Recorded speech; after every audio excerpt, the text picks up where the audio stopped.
আশীর্বাদ করি আমাকে কি জন্য স্মরণ করে স্মরণ করেছি আমার রানীর হাত থেকে গুণে বলতে হবে তার গর্ভে কোনো সন্তান আছে কিনা। ও আপনার রানীর হাত দেখে বলতে হবে তার গর্ভে কোনো সন্তান আছে কি না। হ্যাঁ গোরখ ঠাকুর ঠিক আছে বাবা দেখছি। দেখি মা তোমার হাতখানা।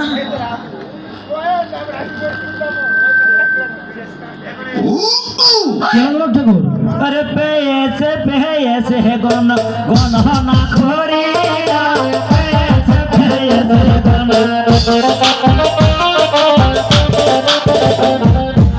আপনার ঘরে জলম নেবে হওয়া বাগের মাছা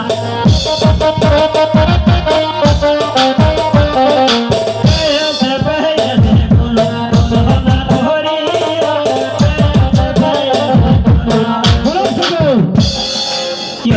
আমি তোমায় সেই গণনা করতে বলেছি। আরে বাবা রানীর হাত দেখে আমি যা পেয়েছি তাই তো বলেছি। তুমি ভালো করে দেখো।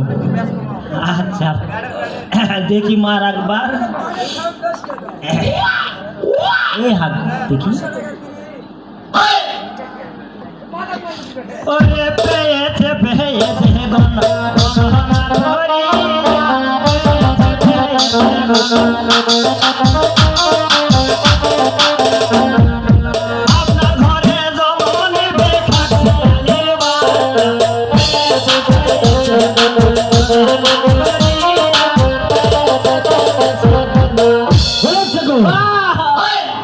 বারবার একই কথাই বলে যাচ্ছে। আমি তো তোমাকে বলেছি ভালো করে হাত দেখো।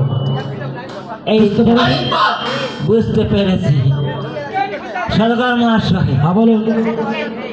রানীর হাত থেকে যা পেয়েছি তাই বলেছি। হ্যাঁ কিন্তু এখন পুঁজি পাতি দেখে বলতে হবে রানীর গর্ভে কোনো সন্তান আছে কি। হ্যাঁ তুমি তাই করো। তাহলে তো পুঁজি পাতিটা আমাকে আনতে হয়। আচ্ছা ঠিক আছে আনতে হয়।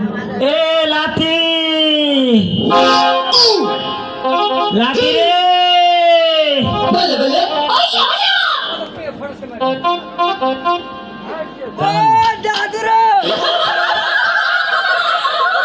ভাই যাতো তো বাড়িতে যে মুরগি ঘর আর উপর ওই যে মুরগির ঘর আরে মুরগির ঘর আর উপর যে পুঁজি পাতিটা আছে জলদি করে নিয়ে আয়।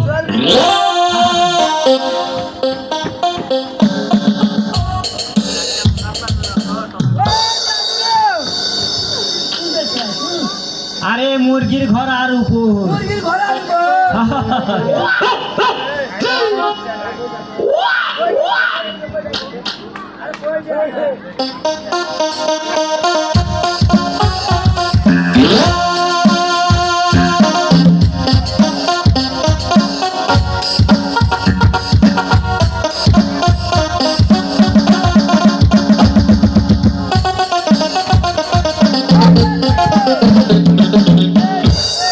এনেছিস ভাই? আচ্ছা এখন তুই যা ভাই।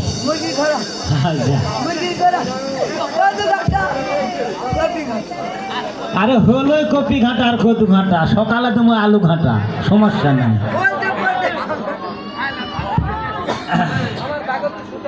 হরি বল।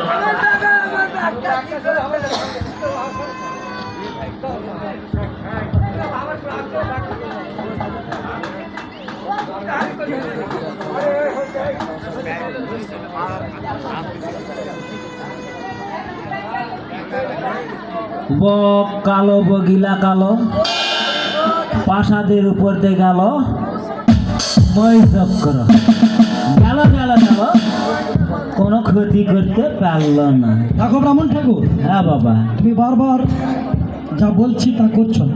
আমি বলেছি রানীর গর্ভের কোনো সন্তান আছে কিনা সেইটা বলো। আরে বাবা, আমি তো তিথি অনুযায়ী তো খুঁজছি, দেখি।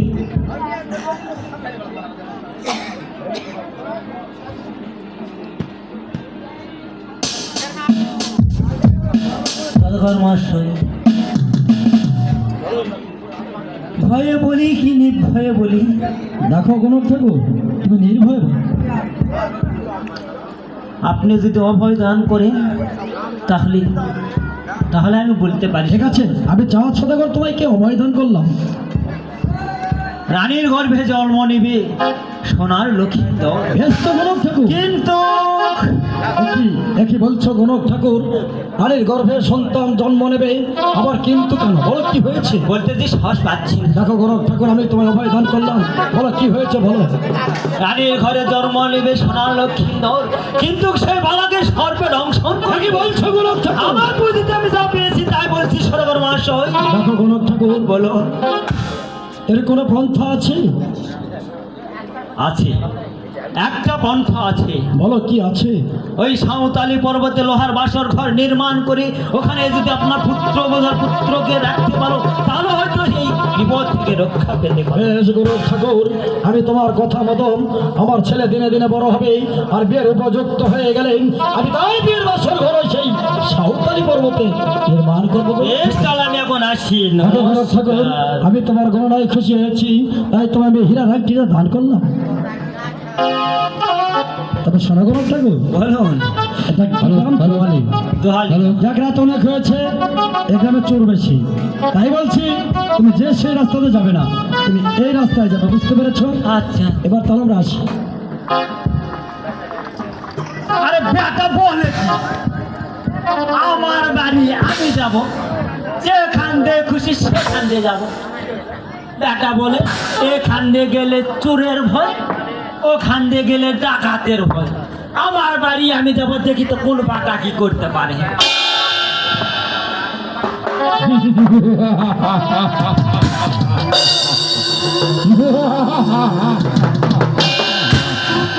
কে রে বাবা তুই? দেখতে পাচ্ছিস ডাকাত? ডাকাত? হ্যাঁ ডাকাত। আরে বাবা রে,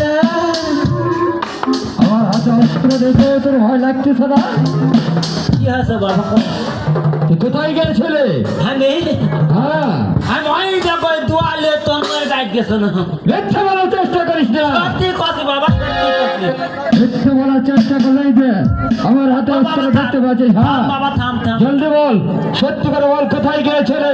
আমি গিয়েছিলাম ওই চন্দ্র সদাগরের বাড়িতে, চন্দ্র সদাগরের হাত থেকে গণনা করতে। হ্যাঁ, মিথ্যে বলার চেষ্টা করেছিস। আমি লোক মুখে শুনেছি তুই সুন্দর চার সদাগরের বাড়িতে গণনা করতে গিয়েছিলি, আর গণনা করে সেখানে বহুত টাকা ইনকাম করেছিস। আমি মিথ্যে বলার চেষ্টা করিস না। মিথ্যে কথা বাবা, 1 টাকাও নেই। আরে মিথ্যে বলার চেষ্টা করিস না। নাই বাবা, নাই। আমি আগেই তো বলেছি, বাবা, থাম। আমি লোক মুখে শুনেছি তুই সদাগরের বাড়িতে গণনা করে বহুত টাকা পেয়েছিস। সেগুলি স্বেচ্ছায় দিবি না জান দিবি বল? বাবারও তো পাও ধরছি, বাবু লেস না, বাবু এলা। আরে না, তাও ধরলে চলবে না। বল, জলদি দিবি না জান দিবি? হ্যাঁ দে, জলদি দে। বেশ, এই আমি তোর সব কিছু ছিনিয়ে নিয়ে গেলাম। হ্যাঁ, আমি না যা পর্যন্ত যেত একদম চেঁচামেচা করিস তাহলে একেবারে এখানে বসিয়ে দিব, বুঝলি? এবার আমি চললাম। 1 2 3